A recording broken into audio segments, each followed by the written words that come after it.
എന്തുകൊണ്ടാണ് അപ്പൊ ഒരു പാർട്ടിനെ മാത്രമായിട്ട് എതിർക്കുന്നത്? രോഗാവസ്ഥയിൽ ICU എടുക്കുന്ന ആളെ പിടിച്ച് മുഖ്യമന്ത്രിയാക്കിയിട്ട് ഒരു കാര്യമില്ല. അമ്മാതിരി കമന്റ് ഒന്നും വേണ്ടെന്ന് പറഞ്ഞ ആളാണ് നമ്മുടെ മുഖ്യമന്ത്രി. ഞാനാണെങ്കിൽ ഓൺ ദ സ്പോട്ടിൽ ചോദിച്ചു, നിങ്ങൾക്ക് നാണമുണ്ടോ? സ്വന്തം തന്ത മരിച്ചിട്ട് കാര്യമില്ലെങ്കിൽ ഇവനൊക്കെ ഒരു മോന. ഷാബുൻ നഷാഫ് ഇബാദില്ല എന്ന് പറഞ്ഞു വെക്കുന്ന 7 കാര്യങ്ങളുണ്ട് കർഷക തണൽ ലഭിക്കാൻ. അതിലെവിടെയാണ് മുസ്ലിം ലീഗിനെ കുറിച്ച് പറയുന്നത്? എല്ലാവരും ചർച്ച ചെയ്തുകൊണ്ടിരിക്കുന്ന സംഭവമാണ് ഇക്വാലിറ്റി. ഇത് ആണ് പെണ്ണ് ഈ 2 ജെൻഡർ മതി. ഇവിടെ ജാസി എന്ന് പറയുന്ന ഒരു പുള്ളിയുണ്ട്. ഈ പുള്ളിക്ക് സത്യം പറഞ്ഞ ഇവനോട് സംസാരിക്കാനേ പേടിയാണ്. ഹെലൻ സ്പാട്ട എന്ന് പറയുന്ന ഒരു ഇൻഫ്ലുവൻസർ അടുത്ത് പറഞ്ഞിരുന്നു ഇവെന്തോ മുൻതൂക്കി കാണിച്ചു. പുള്ളി പ്രഗ്നന്റ് ആണെന്ന് പറഞ്ഞുകൊണ്ട് എന്തൊക്കെ കോപ്രായങ്ങൾ ഇവിടെ കാണിച്ചു. ഇവിടെ ഒരു സ്ത്രീ അവകാശ കമ്മീഷൻ ഉണ്ടെങ്കിൽ ആദ്യം അവനെ കേസ് എടുത്ത് അകത്ത് സ്ത്രീകൾ അവകാശങ്ങൾ ദുരുപയോഗം ചെയ്യുന്നു എന്ന് എന്നോ മനസ്സിലാക്കിയതാണ്. എന്നിട്ട് ആ നിയമം എന്തുകൊണ്ട് ഭേദഗതി ചെയ്യുന്നില്ല? ദൈവവിശ്വാസി അല്ലാത്ത ഒരാള് ദൈവത്തോട് മറ്റൊരാൾക്ക് വേണ്ടി ഒരു ദൈവത്തെ വിളിച്ചെങ്കിൽ അതാണ് യഥാർത്ഥ കമ്മ്യൂണിസ്റ്റ്. മതം വിറ്റ് വോട്ടാക്കുന്നവർ ഒരിക്കലും ഞാൻ അക്സെപ്റ്റ് ചെയ്യും. ശരിക്കും അങ്ങനെ നോക്കുകയാണെങ്കിൽ കമ്മ്യൂണിസ്റ്റ് ആണ് ബെറ്റർ.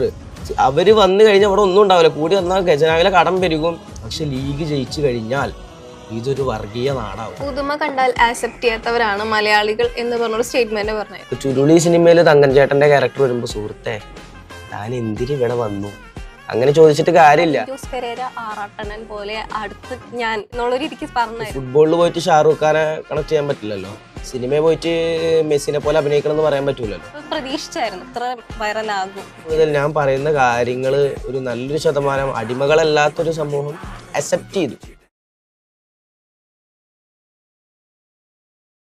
ഇപ്പൊ എല്ലാവരും ചർച്ച ചെയ്തുകൊണ്ടിരിക്കുന്ന സംഭവമാണ് ഇക്വാലിറ്റി, ജെൻഡർ ഇക്വാലിറ്റി എല്ലാം വിടും. ഈ രാഹുൽ ഈശ്വറിന്റെ കാര്യത്തില് ആളും ഒരു പുരുഷാവകാശ കമ്മീഷൻ വേണമെന്ന് പ്രതികരിച്ചിട്ട് ജയിലിൽ പോയ ഒരാളാണ്. അതിനെ കുറിച്ച് എന്താണ് സഫാന്റെ അഭിപ്രായം? എന്താ പറയാ? ഈ ഈക്വാലിറ്റി എന്ന് പറയുന്നതേ ഒരിക്കലും നടത്തൽ പോസിബിൾ അല്ല. തുല്യതയല്ല വേണ്ടത് ഇവിടെ. ഞാൻ നോക്കുകയാണെങ്കിൽ ജെൻഡർ ഈക്വാലിറ്റി വേണം തന്നെ ആദ്യമായിട്ട് പഠിപ്പിച്ചത് സ്കൂളിൽ നിന്നാണ്. ഈ സ്കൂളിൽ തന്നെ ആൺകുട്ടികൾക്ക് പോകാൻ വേണ്ടി ഒരു ബെല്ല്, പെൺകുട്ടികൾക്ക് പോകാൻ വേറെ ബെല്ല്. ഇതിലപ്പോ വേറെ ജെൻഡർ ഉണ്ടെങ്കിൽ അവർക്ക് പോകാൻ ഒരു ബെല്ല് ഇവിടെ. സ്കൂളുകളെ ശരിയല്ല. ഞാൻ ഒരിക്കലും ഈ എല്ലാ ജെൻഡേഴ്സിനും അംഗീകരിക്കുന്ന ഒരാളല്ല. ആണ് പെണ്ണ് ഈ 2 ജെൻഡർ മതി ഇവിടെ. അതിൽ കൂടുതലൊരു ജെൻഡർ വേണ്ട. ട്രാൻസ്ജെൻഡേഴ്സ് ഒരു മൈനർ കമ്മ്യൂണിറ്റി ഇവിടെ നിലനിൽക്കുന്നിടത്തോളം കാലം കുഴപ്പമില്ല. ഇപ്പോ അത് കണ്ടിട്ട് എൻ്റെ ഈ ജനറേഷനിലുള്ളവർ ഒരിക്കലും അട്രാക്റ്റീവ് ആവൂല. കാരണം ഞങ്ങൾ ചെറുപ്പം മുതലേ പഠിച്ചു വളർന്നതും കണ്ടു വളർന്നതും ഒരു സ്ത്രീയും പുരുഷനും കല്യാണം കഴിക്കുന്നതാണ് ഞങ്ങൾ കണ്ടു വളർന്നത്. അതുകൊണ്ട് ഞങ്ങൾ ഒരിക്കലും ഇതിനെ അക്സെപ്റ്റ് ചെയ്യില്ല. പക്ഷെ ഇത് കണ്ട് വളരുന്നതിൽ സോഷ്യൽ മീഡിയയിൽ ഇങ്ങനെ ഒരു ലൈഫ് പുട്ട് ഔട്ട് ചെയ്തെടുത്ത് ഇങ്ങനെ ഒരു ജീവിതം ജീവിക്കുമ്പോൾ ഇപ്പൊ ജാസി എന്ന് പറയുന്ന ഒരു പുള്ളിയുണ്ട്. ഈ പുള്ളിക്ക് സത്യം പറഞ്ഞ ഇവനോട് സംസാരിക്കാനേ പേടിയാണ്. ഞാൻ നന്നായിട്ട് ഭയപ്പെടുന്ന ഒരു ടീം എന്ന് പറയുന്നവരാണ്. കാരണം ഹെലൻ സ്പാട്ട എന്ന് പറയുന്ന ഒരു ഇൻഫ്ലുവൻസർ അടുത്ത് പറഞ്ഞിരുന്നു ഇവെന്തോ മുൻതൂക്കി കാണിച്ചു. ഇവര് ഒന്ന് പറഞ്ഞ് രണ്ടാമത്തേന് തുണി നോക്കി കാണിക്കും. അതുകൊണ്ട് സത്യമായിട്ടും നല്ല പേടിയുണ്ട്. ഞാൻ ഒരു കാര്യം പറഞ്ഞു, പുള്ളി പ്രഗ്നന്റ് ആണെന്ന് പറഞ്ഞുകൊണ്ട് എന്തൊക്കെ കോപ്രായങ്ങൾ ഇവിടെ കാണിച്ചു കൂട്ടുന്നത്. കല്യാണം കഴിഞ്ഞ വർഷങ്ങളോളം കുട്ടികളില്ലാത്ത കപ്പിൾസിനെ എനിക്കറിയാം. അപ്പൊ ആ രീതിയിൽ സ്ത്രീത്വത്തെ അപമാനിക്കുന്ന രീതിയിലാണ് അവൻ കാണിച്ചു കൂട്ടുന്നത്. ഇവിടെ ഒരു സ്ത്രീ അവകാശ കമ്മീഷൻ ഉണ്ടെങ്കിൽ ആദ്യം അവനെ കേസ് എടുത്ത് അകത്തിറട്ടെ. രാഹുൽ ഈശ്വറൊക്കെ പിന്നല്ലേ. ആദ്യം ഇങ്ങനത്തെ സ്ത്രീത്വത്തെ അപമാനിച്ചവരെ പിടിച്ച് അകത്തിറട്ടെ, എന്നിട്ട് രാഹുൽ ഈശ്വറിനെ അറസ്റ്റ് ചെയ്യുക. അതാണ് ഈ ഒരു വിഷയത്തിൽ എന്റെ കാഴ്ചപ്പാട്. ഈ ഒരു രാഹുൽ ഈശ്വറിന്റെ സംഭവം പറയുമ്പോൾ തന്നെ രാഹുൽ മാങ്കൂട്ടത്തിനെ സപ്പോർട്ട് ചെയ്ത ഒരാളാണ് രാഹുൽ ഈശ്വർ. പക്ഷെ കുറ്റം ചെയ്ത ആള് പുറത്തും അതിനു വേണ്ടി വാദിച്ച ആൾ അകത്തും എന്നുള്ളൊരു സംഭവമാണ് ശരിക്കും വന്നത്. ഇവിടുത്തെ ഒരു രീതി എന്ന് പറയുന്ന ഒരാൾ തെറ്റുകാരനല്ല എന്ന് തെളിയുന്നത് വരെ അയാൾ കുറ്റവാളിയാണ്. ഇതാണ് രാഹുൽ ഈശ്വർ സംസാരിച്ച്. പക്ഷെ അവിടെ സ്ത്രീയുടെ ഐഡന്റിറ്റി അല്ല പുറത്തു വരുന്നത്, പുരുഷന്റെ എല്ലാ അതെ ഐഡന്റിറ്റി. അതെ അതെ. ഇപ്പൊ നിവിൻ പോളിനെ കള്ളക്കേസ് കൂടി ഹേമ കമ്മിറ്റി റിപ്പോർട്ടിൽ നിവിൻ പോൾ ഉണ്ടെന്ന് പറഞ്ഞപ്പോ നിവിൻ പോളിന്റെ കയ്യിൽ പ്രോപ്പർ എവിഡൻസ് ഉണ്ടാവേണ്ട വർഷങ്ങൾക്ക് ശേഷം സിനിമയുടെ സെറ്റിൽ നിന്ന് എടുത്ത ഫോട്ടോസും പിന്നെ വിനീത് ശ്രീനിവാസന്റെ സാക്ഷിമൊഴിയൊക്കെ വെച്ച് നിവിൻ പോളി അപ്പൊ തന്നെ ഒരു പ്രസിനെ വിളിച്ച് കാര്യം എക്സ്പ്ലെയിൻ ചെയ്തു. ആ പെണ്ണിന്റെ ഡീറ്റെയിൽസ് എവിടെ? നിവിൻ പോളിനെ കള്ളക്കേസ് കൊടുക്കാൻ നോക്കിയ ആ സ്ത്രീയുടെ ഡീറ്റെയിൽസ് എവിടെ? അവർക്കെതിരെ പിന്നീട് എന്ത് നിയമ നടപടി ഉണ്ടായി? അതാണ് പുരുഷന്മാർക്കുള്ള അവകാശങ്ങൾ എന്നും ലംഘിക്കപ്പെട്ടുകൊണ്ടിരിക്കുകയാണ്.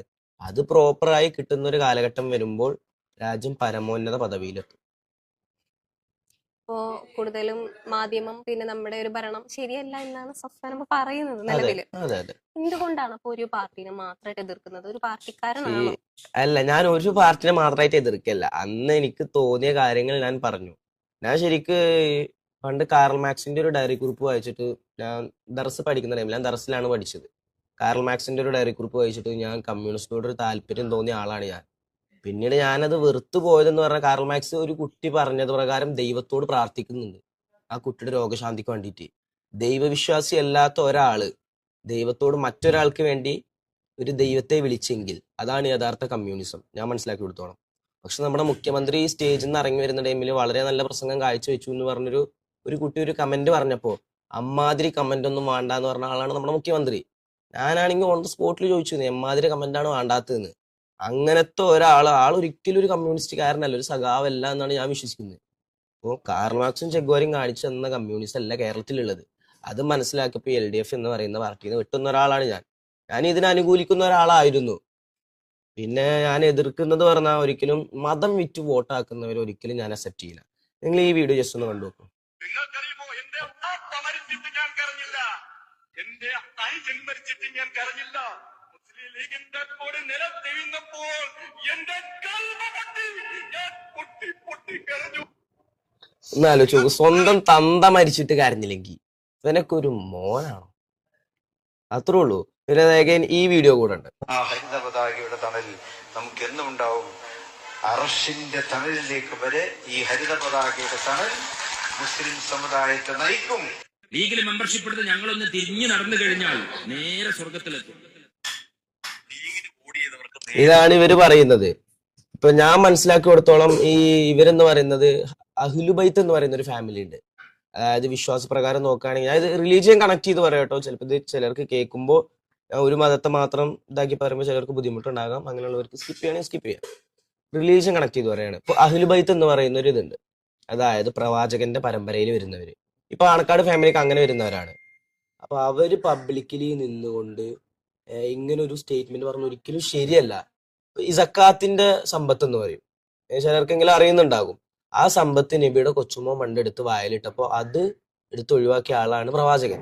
സക്കാത്തിന്റെ മുതൽ നിങ്ങൾ കഴിക്കരുത് എന്ന് പറഞ്ഞ് സ്ട്രിക്റ്റ് ആയിട്ട് അവരെ വാൺ ചെയ്തിരുന്നു. അങ്ങനത്തെ ഒരാളാണ് പ്രവാചകൻ. ആ അഹ്ലുബൈത്ത് വന്നിട്ട് ലീഗിന് വോട്ട് ചെയ്ത അർഷിന്റെ തണൽ ലഭിക്കും എന്ന് പറയുമ്പോൾ അതിൽ എന്ത് ഇതാ ഉള്ളത്? ഒന്ന് ആലോചിച്ച് നോക്കൂ.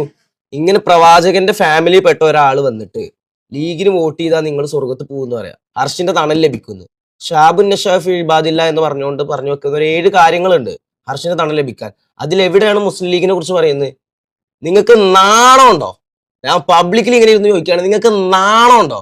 ഇപ്പൊ ഇവര് പാണക്കാട് ഫാമിലി ഇപ്പോ ഹൈദർലി തങ്ങൾ അങ്ങനെ ഒരുപാട് നല്ല നല്ല മെമ്പേഴ്സ് ഉണ്ടായിരുന്ന ആ ഫാമിലിയിൽ. പക്ഷെ ഈ ജനറേഷനിലുള്ള അവരുടെ ഫാമിലി ഞാൻ ഒട്ടും റെസ്പെക്ട് ചെയ്യുന്നില്ല. കാരണം അവർ കല്യാണം നിങ്ങൾ ചെറുതായി നടത്തണം എന്ന് പറഞ്ഞിട്ട് ഞാൻ ഒരു വീഡിയോ കണ്ടു. അവിടുത്തെ ഏതോ ഒരാളുടെ കല്യാണത്തിന് ജവാൻ സിനിമയത്തെ പാട്ട് വെച്ചിട്ടൊക്കെ ഡാൻസ് കളിക്കുന്നത്. മറ്റുള്ളവരോട് കല്യാണം ലഘൂകരിക്കണം എന്നും പരിപാടി നടത്തരുതെന്നും നമ്മൾ ദീനിന്റെ ചിട്ടയിൽ നിൽക്കണം എന്നും പറഞ്ഞിട്ട് ഇവൻ എന്ത് തോന്നിയാസാണ് കാണിച്ചു കൂട്ടുന്നത്. ഇതിനാ പാട്ട് ഓഡിയോ വേറെ മിക്സ് ചെയ്താണോ എന്തോന്ന് എനിക്കറിയില്ല. പക്ഷെ എന്തായാലും അവിടെ ഡാൻസും പരിപാടിയും നടന്നിട്ടുണ്ട്. മറ്റുള്ളവരോടൊരു കാര്യം ചെയ്യരുതെന്ന് പറഞ്ഞ് ഇവർ ചെയ്യുമ്പോൾ അതിൽ എന്ത് ഇതാ ഉള്ളത്? ലീഗിന് വോട്ട് ചെയ്ത് വേണ്ടി തിരിഞ്ഞടന്ന സ്വർഗത്തേക്ക് എത്തുന്നു. ഇത് മതം വിറ്റുകൊണ്ട് കാശൊക്കെയാണ്. ഞാൻ ശരിക്കും പബ്ലിക്കിൽ ഒരു ഒപ്പീനിയൻ എന്റെ പറയുകയാണെങ്കിൽ ലീഗ് ജയിച്ചു കഴിഞ്ഞാൽ വർഗീയ നാടാവും, കലാപം വരും. അതൊരിക്കലും ശരിക്കും അങ്ങനെ നോക്കുകയാണെങ്കിൽ കമ്മ്യൂണിസ്റ്റ് ആണ് ബെറ്റർ. അവര് വന്നു കഴിഞ്ഞാൽ അവിടെ ഒന്നും ഉണ്ടാവില്ല. കൂടി വന്നാൽ ഖജനാവിലെ കടം പെരുകും, ഇങ്ങനത്തെ കുറച്ച് കറണ്ടിൽ നടക്കുന്ന ഇഷ്യൂസ് വരും. അങ്ങനെ നോക്കുമ്പോൾ കേരളത്തിലെ കമ്മ്യൂണിസ്റ്റിന് ഒരു സല്യൂട്ട് കൊടുക്കണം, അവർ എത്രയോ ബെറ്റർ ആണ്. പക്ഷെ ലീഗ് ജയിച്ചു കഴിഞ്ഞാൽ ഇതൊരു വർഗീയ നാടാവും, അത് ഡെഫിനിറ്റ് ആണ്. അത് എനിക്ക് തോന്നിയ ഒരു കാര്യമാണ്. കാരണം ഇവരെ മുദ്രാവാക്യം തന്നെ ഇങ്ങനെയാണ് പറഞ്ഞുകൊണ്ട് വെക്കുന്നത്. മതമല്ല പ്രശ്നം എന്ന് പറഞ്ഞാൽ മതമാണ് ഞങ്ങളുടെ പ്രശ്നം എന്ന് പറഞ്ഞാണ് ഇവർ തുടങ്ങുന്നത്. മതത്തിന് വേണ്ടി നിലകൊള്ളുമ്പോ അവിടെ അങ്ങനെ ഒരു രാഷ്ട്രീയ പാർട്ടി വരുമ്പോൾ അവിടെ രാജ്യം വർഗീയതയിലേക്ക് കൂപ്പുകുത്തും. ഇപ്പൊ ഇങ്ങനെ പറയുമ്പോ സഫ്വാൻ അതൊരു വലിയൊരു വധഭീഷണി പോലെയോ അല്ലെങ്കിൽ ജീവൻ അങ്ങനെ എന്തെങ്കിലും പേടിയുണ്ടോ? അല്ല, വധഭീഷണി എന്ന് പറഞ്ഞാൽ നേരത്തെ പറഞ്ഞ ഇൻസിഡന്റ് ഉണ്ടല്ലോ, അതേപോലെ തന്നെ വന്നിട്ടുള്ളൂ. അല്ലാതെ അങ്ങനെ ഇപ്പോ ഞാൻ മനസ്സിലാക്കി കൊടുത്തോളം ഈ ജനറേഷനിലെ എന്റെ ഈ ഏജ് ഗ്രൂപ്പ് പെടുന്ന ആളുകളെ ഇവര് കുറച്ച് ആളുകളെ ഇങ്ങനെ രാഷ്ട്രീയ പാർട്ടിയിലൊക്കെ ഇതാകുന്നത് ഞാൻ കണ്ടിട്ടുള്ളൂ. അല്ലാത്തൊരു കുറച്ച് ബുദ്ധിയും ബോധമുള്ളവരാണ്. ഇപ്പോ ഞാൻ തന്നെ മനസ്സിലാക്കിയത്, എൻ്റെ ഒരുപാട് ഫ്രണ്ട്സ് ഇലക്ഷന്റെ ടൈമിൽ അവർ വോട്ടർ ഐഡി ഉണ്ടാക്കിയിട്ടില്ല. ഞാൻ റീസൺ ചോദിച്ചപ്പോൾ അവർ പറഞ്ഞു ഒരു പാർട്ടിയിൽ ഇൻട്രസ്റ്റ് ഇല്ല. അങ്ങനെ നോക്കുമ്പോൾ ഇവിടെ പുതിയൊരു പാർട്ടി വരണ്ടേ? ഇപ്പോൾ ഏറ്റവും കൂടുതൽ വോട്ട് കിട്ടുന്നത് നോട്ട എന്ന് പറയുന്ന ഒരു ഓപ്ഷൻ ആണെങ്കിൽ ഇവിടെ നോട്ട ക്യാമ്പയിൻ വരട്ടെ, റീ എലക്ഷൻ നടത്തട്ടെ. അങ്ങനെ മുമ്പ് പുതിയ രാഷ്ട്രീയ പാർട്ടികൾ വരും, പുതിയ ആളുകൾ വരും. ശരിക്കും എൻ്റെ ഒരു കോൺസെപ്റ്റില് ഈ മന്ത്രി ആവാനൊരു പ്രായപരിധി വേണം. ഇപ്പൊ ലയൺ സിനിമയിലൊക്കെ പറയുന്നത് പോലെ റിട്ടയർമെന്റ് വേണം. ഇവരിപ്പോ രോഗാവസ്ഥയിൽ ICU എടുക്കുന്ന ആളെ പിടിച്ച് മുഖ്യമന്ത്രി ആക്കിയിട്ട് ഒരു കാര്യമില്ല. ഭരണം എവിടെ നടക്കുന്നത്? ഭരണം ഇപ്പോ ഇവര് ബാക്കപ്പ് ചെയ്തൊരു ടീമിനെ വെച്ചിട്ടാവുമല്ലോ. അപ്പൊ അതൊരിക്കലും പാടില്ല. ഭരിക്കാനുള്ള ആരോഗ്യം വേണം. ഒരു മിനിമം ഇത്ര ഏജ് മുതൽ ഇത്ര ഏജ് വരെ ഉള്ളവർക്ക് മുഖ്യമന്ത്രി ആവാനും മന്ത്രി ആവാനും പറ്റുള്ള ഒരു ഇത് വേണം. അതിന്റെ ശേഷമാണെങ്കിൽ ഇപ്പൊ ലയൺ സിനിമയിലൊക്കെ പറയുന്ന പോലെ വീട്ടിലൊരു ATM ഒക്കെ സെറ്റ് ചെയ്ത് അവർ വീട്ടിലിരുന്ന് ജീവിതം എൻജോയ് ചെയ്യട്ടെ. റിട്ടയർമെന്റ് ഇല്ലാത്ത ഒരു പരിപാടിയും വേണ്ട. രാഷ്ട്രീയത്തിന് റിട്ടയർമെന്റ് ഇല്ല. പക്ഷെ അത് അങ്ങനെ ഒരു നിയമം വരണം എന്നാണ് ഞാൻ അഭിപ്രായപ്പെടുന്നത്. ഇത് മാത്രമല്ലല്ലോ, നമുക്ക് അതിനെ പറ്റിയിട്ട് ഒരു വ്യക്തമായ ധാരണ വേണ്ടേ. ഇപ്പൊ വിദ്യാഭ്യാസം ആണെങ്കിൽ ആൾ എഡ്യൂക്കേറ്റഡ് ആയിരിക്കണം. അതെ, എന്തായാലും അതുപോലെ വേണം. തന്നെ ഇപ്പോ ഒരു എക്സാമ്പിൾ നോക്കുകയാണെങ്കിൽ ഡ്രൈവിംഗ് അറിയാത്ത ഒരാള് ഗതാഗത മന്ത്രി ആയി കഴിഞ്ഞാൽ ഉണ്ടാകുന്ന ബുദ്ധിമുട്ടുകൾ നമ്മൾ ഒരുപാട് കണ്ടു. പക്ഷെ ഗണേഷ് കുമാർ എന്ന് പറയുന്ന ഒരു MLA മന്ത്രിയായി വന്നതിന് ശേഷം പുള്ളി ഈ ഫീൽഡിൽ റോട്ടിൽ ഇറങ്ങിയ ഡ്രൈവ് ചെയ്യുമ്പോൾ അനുഭവിക്കുന്ന ഒരുപാട് ബുദ്ധിമുട്ടുകളുണ്ട്. അപ്പൊ ആ ബുദ്ധിമുട്ടുകൾ ഒരു പരിധി വരെ തീർക്കാൻ പുള്ളി ശ്രമിച്ചുകൊണ്ടിരിക്കുന്നുണ്ട്. അങ്ങനത്തെ ആളുകൾ ഇനിയും വരട്ടെ, അതാണ് ഞാൻ അഭിപ്രായപ്പെടുന്നത്. തൊപ്പിയുടെ കൂടെയുള്ള മമ്മുവിന്റെ ഒരു കേസ് പറഞ്ഞായിരുന്നല്ലോ. മമ്മു ഇപ്പൊ ഒരു ഇന്റർവ്യൂവിൽ ചെന്നിട്ട് ഒളിഞ്ഞു നോക്കുന്ന ഒരു സംഭവം അതിനെ സപ്പോർട്ട് ചെയ്തിട്ട് പറയുന്നത് കണ്ടായിരുന്നു. ഞാൻ അതിനെ സപ്പോർട്ട് ചെയ്തിട്ടല്ല പറഞ്ഞത്. ഇപ്പൊ മമ്മു ഒളിഞ്ഞു നോക്കി എന്ന് പറയുന്ന അവിടെ വിക്ടിം ഒരു സ്ത്രീ ആയിരുന്നു. ഇവിടെ റിപ്പോർട്ടർ ചാനലിൽ ക്യാമറ കൊണ്ടുപോയെന്ന് പറയുമ്പോൾ അവിടെ വിക്ടിം ഒരു പുരുഷനാണ്. അപ്പോ ഇത് രണ്ടിലും ജനങ്ങളുടെ ഭാഗത്തുണ്ടായിരുന്ന റെസ്പോൺസ് ഒരുപോലെ അല്ല. സ്ത്രീയും പുരുഷനും തമ്മിലുള്ള വ്യത്യാസം കൊണ്ടാണ്. അപ്പോൾ ആ ഒരു മാന്യത കാണിക്കണമെന്ന്. പിന്നെ അവൻ പറഞ്ഞ ടോൺ എന്ന് പറഞ്ഞാൽ എനിക്ക് തോന്നിയത് ഈ ക്യാമറ ഓൺ ആക്കി കഴിഞ്ഞാൽ പുള്ളി എന്തൊക്കെയോ ഒരു കോപ്രായങ്ങൾ കാണിക്കുന്ന ഒരു ടൈപ്പാണ്. ചിലപ്പോൾ അങ്ങനെ പറഞ്ഞതാവാം. അത് സത്യം ഉണ്ടോ ഇല്ലെന്ന് നോക്കേണ്ട കാര്യമില്ല. ഞാനിത് കണക്ട് ചെയ്ത് പറഞ്ഞപ്പോൾ സ്ത്രീയും പുരുഷനും തമ്മിലുള്ള ഡിഫറൻസ് ആണ് അവിടെ ഞാൻ പറഞ്ഞത്. പുരുഷന്മാർക്ക് സ്ത്രീകൾക്ക് പ്രൈവസി ഉള്ള പോലെ തന്നെ പുരുഷന്മാർക്കും പ്രൈവസി ഉണ്ട്. പ്രത്യേകിച്ച് നമ്മുടെ വീടാകുമ്പോ അങ്ങനെ ഒരു ഇത് കൊടുക്കണം.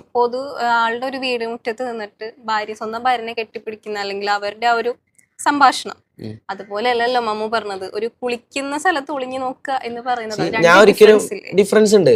ഡിഫറൻസ് ഇല്ല ഇപ്പോ നിങ്ങളുടെ വീട്ടിലെ ഓക്കെ നിങ്ങളുടെ വീട്ടിലെ കുളിമുറി അത് നിങ്ങളുടെ ആധാരത്തിൽപ്പെട്ട സ്ഥലത്തല്ലേ ഉള്ളത്. ഓക്കെ, ഇനിയിപ്പോ എനിക്ക് തോന്നുകയാണ് എന്റെ വീടിന്റെ മുറ്റത്ത് ഇറങ്ങിയിട്ട് കുളിക്കണം. മതിലൊക്കെ കെട്ടിയിരിക്കണമെങ്കിൽ പൊതുജനം കാണുന്നുണ്ടെങ്കിൽ കുളിക്കണോണ്ട് വല്ല കുഴപ്പമുണ്ടോ? ഇല്ല. അപ്പൊ ഞാൻ അങ്ങനെ കുളിക്കുന്ന ടൈമിലാണ് ഈ ഡ്രോൺ പറഞ്ഞതെങ്കിലോ അതെന്റെ പ്രൈവസി മാനിക്കുന്ന രീതിയാണോ? കുളിക്കായിരുന്നില്ലല്ലോ പുള്ളി ആ സമയത്ത് കുളിക്കായിരുന്നെങ്കിലോ? അതെങ്ങനെ ഓക്കെ, അതെങ്ങനെ ഇത് പറത്തുന്നവർക്ക് അറിയാം? ഒരു വിളിച്ചു പോയിട്ടാണോ പറഞ്ഞത്? ഓൾറെഡി ആള് കേറി പോയേക്കുവാ നേരെ. അപ്പൊ അതിന് ശേഷം എന്തായാലും വീട്ടിലോട്ടൊക്കെ ഡ്രോൺ അല്ല മറ്റൊരാളുടെ വീട്ടിലോട്ട് ഞാൻ ഇത് കണക്ട് ചെയ്ത് വരാൻ ഉദ്ദേശിച്ചാണ്. മറ്റൊരാളുടെ വീട്ടിലോട്ട് ഡ്രോൺ പറത്തുക പറഞ്ഞാൽ ഒരാളുടെ സ്വകാര്യ നിമിഷങ്ങൾ അതൊക്കെ ആൾക്ക് മാത്രം അവകാശപ്പെട്ടതാണ്. ഇപ്പൊ എന്റെ വീട്ടിലോട്ടൊക്കെ അങ്ങനെ പറത്താറ ഞാൻ ഒരിക്കലും ഇത് ഇഷ്ടപ്പെടൂല. ഇപ്പൊ എന്റെ വീട്ടിൽ ഞാൻ ഷർട്ട് ഇടാൻ നടക്കല് ഞാൻ പറഞ്ഞല്ലോ. അതുപോലെ പലരുടെ വീട്ടിലും അവർക്ക് ഇഷ്ടപ്പെട്ട വസ്ത്രം ധരിക്കാൻ കിട്ടുന്ന ഒരു സ്പേസ് ആണ്. അങ്ങോട്ട് ക്യാമറ കൊടുത്തു. പിന്നെ മമ്മൂന്റെ ഇതിന്റെ ഇഷ്യൂ എന്ന് പറഞ്ഞാൽ ഞാൻ ഒരിക്കലും മമ്മൂനെ സപ്പോർട്ട് ചെയ്ത് പറഞ്ഞതല്ല. അവിടെ വിക്ടിം ഒരു സ്ത്രീ ആയിരുന്നു, ഇവിടെ വിക്ടിം ഒരു പുരുഷനാണ്. അതുകൊണ്ട് മാത്രമാണ് ഈ വിഷയം ഇത്രത്തോളം രണ്ടിലും ഈ രണ്ട് വിഷയത്തിൽ ഇപ്പൊ മമ്മൂന്റെ വിഷയം എന്ന് പറഞ്ഞാൽ എല്ലാവരും അവന് നെഗറ്റീവായിട്ട് വന്നിരുന്നു. ഇപ്പോ ഈ ദിലീപിന്റെ കേസിൽ എടുത്തു നോക്കുകയാണെങ്കിൽ ഒരുപാട് ആളുകൾ ഈ ഇത് പറത്തിയത് ശരിയല്ല എന്ന് പറയുന്നുണ്ടെങ്കിലും വേറെ കുറെ പേര് അങ്ങനെ പറത്തുന്നോണ്ട് എന്താ പ്രശ്നം എന്ന് ചോദിച്ചിരുന്നു. അത് ഇവിടെ ഒരു പുരുഷനും അവിടെ ഒരു സ്ത്രീയും തമ്മിലുള്ള ഡിഫറൻറ്റ് കൊണ്ട് മാത്രം വന്നതാണ്. അല്ലാത്തൊരു ഇഷ്യൂ. മമ്മൂന്റെ സ്ഥാനത്ത് സഫ്വാനായിരുന്നെങ്കിൽ ഇതേ ഒരു കോമഡി പറയുമായിരുന്നു ഒരു മീഡിയയുടെ മുമ്പിൽ ഇരുന്നിട്ട്? ഇല്ല, ഇതിൽ ഞാൻ ഏറ്റവും കൂടുതൽ മമ്മൂ തെറ്റുകാരനാണ്. ആ വിഷയം സംസാരിക്കാം. അതിനു മുമ്പ് ഞാൻ ഒരു കാര്യം പറഞ്ഞു. ഇപ്പൊ ഈ വീഡിയോ വെറൈറ്റി മീഡിയ എടുത്തു, ഇന്റർവ്യൂ. അതിന്റെ ശേഷം ഇപ്പൊ നിങ്ങൾ ഇന്റർവ്യൂ എടുക്കുന്നു, ഇത് നിങ്ങൾ ശരിക്കും കാണാതെ ഇത് എഡിറ്റ് ചെയ്ത് കട്ട് ചെയ്യാതെ നിങ്ങൾ ഇതിങ്ങനെ കൊണ്ടുപോയി അപ്ലോഡ് ചെയ്യും. അപ്പൊ ഇവിടെ ഏറ്റവും കൂടുതൽ ആദ്യം തെറ്റിയത് ആരാ? മീഡിയ. ഇപ്പൊ ഒരു ക്ലാരിറ്റി കിട്ടിയെന്ന് വിചാരിക്കും. പറഞ്ഞതാണ്. പറഞ്ഞല്ലോ അവൻ ലൈവ് ഓൺ ആക്കി കഴിഞ്ഞാൽ ഞാൻ അറിഞ്ഞിടത്തോളം അവൻ അത്ര വിദ്യാഭ്യാസം കിട്ടിയിട്ടില്ല, പഠിക്കേണ്ട സാഹചര്യങ്ങൾ ഉണ്ടായിട്ടില്ല എന്നൊക്കെയാണ്. ഞാൻ അങ്ങനെ റെഗുലർ ലൈവ് വല്ലപ്പോഴും എടുത്തു നോക്കാറുണ്ട്. റെഗുലർ ചിലപ്പോൾ കാണാൻ പറ്റലൊന്നുമില്ല. അപ്പൊ അങ്ങനെ വിദ്യാഭ്യാസത്തിന്റെ ഒരു സമ്പ്രദായത്തിന്റെ ഒരു പ്രശ്നം കൊണ്ടാകാം. പക്ഷെ പുള്ളി ഇപ്പൊ ഒരുപാട് കൺട്രോൾ ചെയ്യുന്നുണ്ട്, ഒരുപാട് മാറിയിട്ടുണ്ട്. അപ്പൊ അങ്ങനെ ഒരു ഇഷ്യൂ വന്നത് ഇതുകൊണ്ടാവാം. പിന്നെ ആ മീഡിയ ശ്രദ്ധിക്കണമായിരുന്നു, ഞാൻ അത്രേ പറയുള്ളൂ. ഞാൻ ആരെയും സപ്പോർട്ട് ചെയ്യുന്നില്ല, ആരെയും എതിർക്കുന്നില്ല. അപ്പൊ അവിടെ വിക്ടിം ഒരു സ്ത്രീ ആയിരുന്നു, ഇവിടെ വിക്ടിം ഒരു പുരുഷനാണ്. അതാണ് ഞാൻ ഈ കേസ് കണക്ട് ചെയ്യാൻ വേണ്ടി മാത്രമാണ് മമ്മു എന്ന് പറയുന്ന ഒരു ക്യാരക്ടറിന്റെ പേര് ഇതിക്ക് എടുത്തിട്ടത്. അല്ലെങ്കിൽ ഞാൻ ഒരിക്കലും ഇത് കണക്ട് ചെയ്യില്ല. ഞാൻ പുള്ളിനെ സപ്പോർട്ട് ചെയ്യുന്ന മാതിരിയാണ് പബ്ലിക്കിൽ ഒരു കമന്റ് വന്നിരിക്കുന്നത്. ഇപ്പൊ അതുപോലെ തന്നെ സോഷ്യൽ മീഡിയയിൽ വൈറലായിട്ടുള്ള ഒരു വീഡിയോ ആണ്. ഒരു പെൺകുട്ടി ബസ്സിലിരുന്ന ഒരു വീഡിയോ എടുത്തു ഒരാളുടെ, അവളെ ബാഡ് ടച്ച് ചെയ്തു എന്നുള്ള സംഭവത്തിൽ. അതിനെ സഫ്വാൻ എങ്ങനെ പ്രതികരിക്കുന്നത്? ആ കുട്ടിക്ക് ഒരുപാട് നെഗറ്റീവ് വരുന്നുണ്ട്. അങ്ങനെ ഒരു വീഡിയോ എടുത്തിട്ടു എന്നൊരു പേരില് ആളൊന്നും ചെയ്യുന്നില്ല. അപ്പൊ അത്തരത്തിലുള്ള ഒരു ഇതിനോട് സഫാൻ എങ്ങനെ അതിനെ കുറിച്ച് പറയാൻ അവിടെ അങ്ങനെ ഒരു ടച്ച് ഉണ്ടായിട്ടുണ്ടോ ഇല്ലേ എന്നുള്ളത് വ്യക്തമായി എനിക്ക് അറിവില്ല. ഞാനത് അറിയാത്ത കാലത്തോളം പുള്ളി ആ വീഡിയോയിൽ ഒന്നും ചെയ്യുന്നില്ല എന്നുണ്ടെങ്കിൽ ആ വീഡിയോ പബ്ലിക്കലി ഇങ്ങനെ ഇട്ട് ചിലരുടെ മനസ്സിലെങ്കിലും പുള്ളിക്ക് ഒരു നെഗറ്റീവ് ഇമേജ് ഉണ്ടാക്കി പുള്ളിക്ക് ഫാമിലിയൊക്കെ ഉള്ളതായി ജീവിതം നയിക്കുന്ന ഒരാളാണ്. അപ്പൊ അത് അവരെ നെഗറ്റീവായിട്ട് ബാധിക്കും. അത് കുറച്ചുകൂടെ ശ്രദ്ധിക്കണമായിരുന്നു. അവിടെ ഇക്വാളിറ്റിയുടെ ഒരു സംഭവമാണല്ലോ വരുന്നത്. അതായത് എന്തും പറഞ്ഞാൽ ഞങ്ങൾ സ്ത്രീ എന്ത് പറഞ്ഞാലും പൊതുസമൂഹം അക്സെപ്റ്റ് ചെയ്യും എന്നുള്ള ഒരു സാധനം അത് തന്നെയാണ് അവിടെയും വരുന്നത്. സ്ത്രീകൾക്ക് വേണ്ട അവകാശങ്ങൾ ഭരണഘടന ഇത്രയും കൊടുത്തത് വേറെ പ്രശ്നങ്ങൾ ഇല്ലാതിരിക്കാനാണ്. പക്ഷെ ഇതിനെ ചൊല്ലിയാണ് പ്രശ്നമുള്ളത് അതൊരു തെറ്റാണ് തോന്നുന്നുണ്ട്. ഇപ്പൊ അടിയന്തരാവസ്ഥ ഒരു തെറ്റായിരുന്നില്ല. അത് നമ്മുടെ ഭരണഘടനയിലുള്ള ആവശ്യം വന്നാൽ ഉപയോഗിക്കാൻ വേണ്ടി ഉണ്ടാക്കി വെച്ച ഒരു ആയുധമായിരുന്നു. പക്ഷെ അത് ദുരുപയോഗം ചെയ്തു എന്ന് മനസ്സിലായപ്പോ ഭരണഘടന ഭേദഗതി ചെയ്തു. ഇതുപോലെ സ്ത്രീകൾ അവകാശങ്ങൾ ദുരുപയോഗം ചെയ്യുന്നു എന്ന് എന്നോ മനസ്സിലാക്കിയതാണ്. എന്നിട്ട് ആ നിയമം എന്തുകൊണ്ട് ഭേദഗതി ചെയ്യുന്നില്ല? അത് മനസ്സിലാക്കിയാൽ ഇതിനെല്ലാത്തിനും ഒരു ക്ലാരിറ്റി കിട്ടുമെന്നാണ്. പുതുമ കണ്ടാൽ ആക്സെപ്റ്റ് ചെയ്യാത്തവരാണ് മലയാളികൾ എന്ന് പറഞ്ഞൊരു സ്റ്റേറ്റ്മെന്റ് പറഞ്ഞായിരുന്നു. എന്തുകൊണ്ടാണ് അത്തരത്തിലുള്ള സ്റ്റേറ്റ്മെന്റ്? ഞാനത് എല്ലാ കാര്യത്തിലും അല്ല പറഞ്ഞത്. ഇപ്പൊ സിനിമ എന്ന് പറയുന്ന ഒരു ഇതിലാണ് മെയിനായിട്ട് ഞാൻ പറഞ്ഞത്. ഇപ്പൊ ഈ മലയാളികൾ എന്ന് പറഞ്ഞ നെഗറ്റീവ് മാത്രം കണ്ടെത്തുന്ന ഒരു ഇതായിട്ട് പലപ്പോഴും തോന്നിയിട്ടുണ്ട്. ഇപ്പൊ ചുരുളി സിനിമയിൽ തങ്കൻ ചേട്ടന്റെ ക്യാരക്ടർ വരുമ്പോ സുഹൃത്തെ താൻ എന്തിന് ഇവിടെ വന്നു അങ്ങനെ ചോദിച്ചിട്ട് കാര്യമില്ല. അതൊരു നാട്ടുമ്പുറാണ്, ഒരു ലൂപ്പ് ക്രിയേറ്റ് ചെയ്യാണ് ഫുൾ അവിടെ ഉള്ളത്. ഇതുപോലത്തെ കള്ളന്മാരും കൊള്ളക്കാരുമാണ്. ആ ഒരു രീതിയിലാണ് ആ സിനിമ പറഞ്ഞു പോകുന്നത്.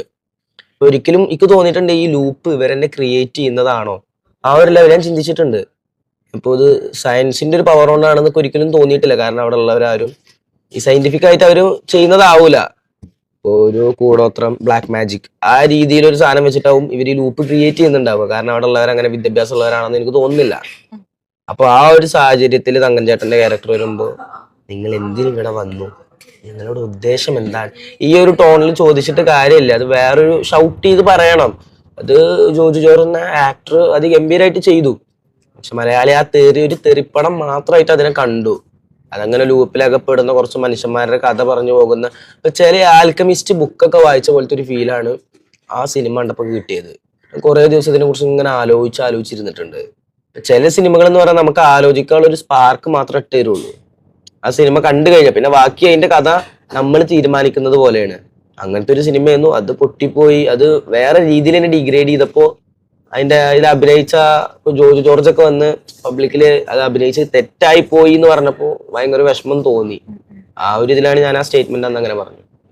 അതുപോലെ തന്നെ പറഞ്ഞായിരുന്നു, ഇപ്പൊ ഇത്രയും നന്നായിട്ട് സംസാരിക്കുന്ന ഒരാള് പലിൻ ജോസ് പെരേര, ആറാട്ടണൻ പോലെ അടുത്ത് ഞാൻ എന്നുള്ളൊരു രീതിക്ക് പറഞ്ഞായിരുന്നു. അപ്പൊ അവരെ പോലെ സ്വന്തം ഒരു അതുപോലത്തെ ഒരാളാണ്. അല്ല, അങ്ങനല്ല. ഞാനതിക്ക് പറയാനൊരു പ്ലാറ്റ്ഫോം ഉണ്ടായിരുന്നില്ല. ഒരുപാട് കാര്യങ്ങൾ പറയാനുണ്ടായിരുന്നു. അത് പറയാൻ ഒരു സിറ്റുവേഷൻ കണ്ടപ്പോ ജസ്റ്റ് ഒന്ന് പറഞ്ഞു എന്ന് മാത്രം, ഒരു അറ്റൻഷൻ കിട്ടാൻ വേണ്ടി. എന്നാലും എന്തോരം പോപ്പുലർ ആയിട്ടുള്ള ആൾക്കാരുണ്ടായിരുന്നു. എന്തുകൊണ്ടാണ് അവരുടെ പേര് തന്നെ കറക്റ്റ് അങ്ങനെ പറഞ്ഞത്? അതായത് വ്യക്തികളെ നമുക്ക് ചൂസ് ചെയ്യാലോ. എന്തുകൊണ്ടാണ് തിയേറ്ററില് ഇങ്ങനെ റിവ്യൂ പറഞ്ഞ് നമ്മൾ നിൽക്കുന്ന പ്ലാറ്റ്ഫോം ഏതാണോ അവിടെ ഉള്ള ആളുകളെ നമ്മൾ കണക്ട് ചെയ്യണ്ടേ. ഇപ്പൊ ഫുട്ബോളിൽ പോയിട്ട് ഷാറൂഖ് ഖാനെ കണക്ട് ചെയ്യാൻ പറ്റില്ലല്ലോ. സിനിമയിൽ പോയിട്ട് മെസ്സിനെ പോലെ അഭിനയിക്കണം എന്ന് പറയാൻ പറ്റൂലല്ലോ. അത്രേ ഉള്ളൂ. അതായത് ഇതുപോലുള്ള ആൾക്കാർക്കാണ് സോഷ്യൽ മീഡിയ കൂടുതലും ഊന്നൽ കൊടുക്കുന്നതെന്ന് തോന്നിയിട്ടുണ്ട്. പലപ്പോഴും തോന്നിയിട്ടുണ്ടോ? ഞാൻ അതിനെ കുറിച്ച് അങ്ങനെ ചിന്തിച്ചിട്ടില്ല. എന്താണെന്ന് അറിയില്ല. മേ ബി ആയിരിക്കാം, ആവാതിരിക്കാം. നമ്മളിപ്പോ നിലവിലിരിക്കുന്നത് സൗത്ത് നൈറ്റ്സ് എന്നുള്ളൊരു കഫേയിലാണ്. നല്ല ആംബിയൻസ് അല്ലേ കണ്ടിട്ട്? കുഴപ്പമില്ല. ഒരു സൈഡ് നല്ല കായലൊക്കെ ഉണ്ട്. ഇങ്ങനത്തെ ഫാമിലി ആയിട്ടൊക്കെ എൻജോയ് ചെയ്യാറുണ്ടോ ഇതുപോലുള്ള റിസോർട്ടിലൊക്കെ വന്നിട്ട്? കുഴപ്പമില്ല, വരാറുണ്ട്. ഇവിടാന്ന് പറയുമ്പോൾ നമുക്ക് ബർത്ത്ഡേക്കോ അല്ലെങ്കിൽ എന്തെങ്കിലും ഫംഗ്ഷൻ ആണെങ്കിൽ ഇവന്റ്സ് ഫുള്ള് ഫ്രീ ആയിരിക്കും. പക്ഷെ ഫുഡ് നമ്മൾ പൈസ കൊടുക്കേണ്ടി വരും. ഈ സ്പേസ് നമുക്ക് ഫ്രീ. നല്ലതാണ്, കുഴപ്പമില്ല. നല്ല ആംബിയൻസ് ഉണ്ട്. കായലായാലും ഇപ്പുറത്തെ സൈഡിലും. ഒരു സെലിബ്രിറ്റി ലൈഫിനെ കുറിച്ചൊക്കെ എന്താ പ്ലാൻ? അങ്ങനെ പെട്ടെന്ന് വന്നാൽ ഇപ്പൊ പ്രതീക്ഷിച്ചായിരുന്നു ഇത്ര വൈറലാകും എന്ന്? പ്രതീക്ഷിച്ചു? ഇത്ര എക്സ്പെക്ട് ചെയ്തിരുന്നില്ല. ഞാൻ എക്സ്പെക്ട് ചെയ്തതെന്ന് വെച്ചാൽ നാട്ടിലോട്ട് തിരിച്ചു പോകുമ്പോൾ എൻ്റെ ഫാമിലി കാണും, അതുപോലെ വീടിൻ്റെ കുറച്ചടുത്തുള്ള ആളുകൾക്കൊന്ന് കാണും. ആ ഒരു ലെവലെ ഞാൻ എക്സ്പെക്ട് ചെയ്തിരുന്നുള്ളൂ. പക്ഷെ അതും ഞാൻ റിയലൈസ് കൊടുത്ത് കാണേണ്ടി വരുന്നുള്ളൊരു ലെവലാണ് ഞാൻ പ്രതീക്ഷിച്ചത്. പക്ഷെ ഇത് വന്ന് ഞാൻ തിയേറ്ററിൽ നിന്ന് സിനിമയിൽ വന്ന് ഒരു 2 മണിക്കൂർ കഴിഞ്ഞപ്പോൾ എൻ്റെ ഒരു കസിൻ ഉണ്ട്, ബാംഗ്ലൂർ അവൻ വർക്ക് ചെയ്യുന്നത്. അവൻ ആദ്യം വിളിച്ചു, പിന്നെ ഫുള്ള് കോളായിരുന്നു. പിന്നെ മനസ്സിലായി കുഴപ്പമില്ല, അത്യാവശ്യം ഒരു പബ്ലിക് ഇമേജ് കിട്ടിയെന്ന് മനസ്സിലായി. എല്ലാവർക്കും തിരിച്ചൊക്കെ അറിയുന്നുണ്ട്. ഈ കണ്ണാട വെക്കുമ്പോഴാണോ തിരിച്ചറിയുന്നത്, ഊരുമ്പോഴാണോ തിരിച്ചറിയുന്നത്? അല്ല, ഇതങ്ങനെ വെക്കുമ്പോഴാവൻ തിരിച്ചറിയുന്നുണ്ടാവും, അങ്ങനെ ശ്രദ്ധിച്ചിട്ടില്ല. വെച്ചിട്ടില്ല, പുറത്തിറങ്ങിയിട്ടില്ല. അല്ല, ഇത് വെച്ചിട്ട് ഇങ്ങനെ പുറത്തിറങ്ങി നടക്കുക അങ്ങനെ ഒരു കോമാളിത്തരം കാണിക്കുന്ന മാതിരിയാവില്ല. ഉള്ളിലൊരു ഭയങ്കര ഒരു സാറ്റിസ്ഫാക്ഷൻ തോന്നുന്നുണ്ടോ, ഞാൻ കുറച്ച് പേരൊക്കെ അറിഞ്ഞു എന്നുള്ളൊരു അല്ല, അതിനേക്കാൾ സന്തോഷം? കൂടുതൽ ഞാൻ പറയുന്ന കാര്യങ്ങള് ഒരു നല്ലൊരു ശതമാനം അടിമകളല്ലാത്തൊരു സമൂഹം അക്സെപ്റ്റ് ചെയ്തു. ഇനി ഇതിനെ നെഗറ്റീവ് അടിക്കുന്നത് ഞാൻ നേരത്തെ പറഞ്ഞല്ലോ, അടിമയും സഖാവും രണ്ടും വ്യത്യാസമുണ്ട്. അങ്ങനെയുള്ളവർ മാത്രമേ നെഗറ്റീവ് അടിക്കുന്നുള്ളൂ. അത് പിന്നെ ഞാൻ കാര്യമാക്കുന്നില്ല, എന്തായാലും പറയും, പറയേണ്ടവർ പറയും. എന്തായാലും വിചാരിച്ച കാര്യങ്ങളെല്ലാം സക്സസ് ആവട്ടെ, ഭാവി നല്ലതാവട്ടെ. എന്തായാലും ഇത്രയും നേരം നമ്മുടെ കൂടെ നമുക്ക് വേണ്ടി ടൈം തന്നിട്ടുള്ള സഫാന് നന്ദി പറയും. വെൽക്കം.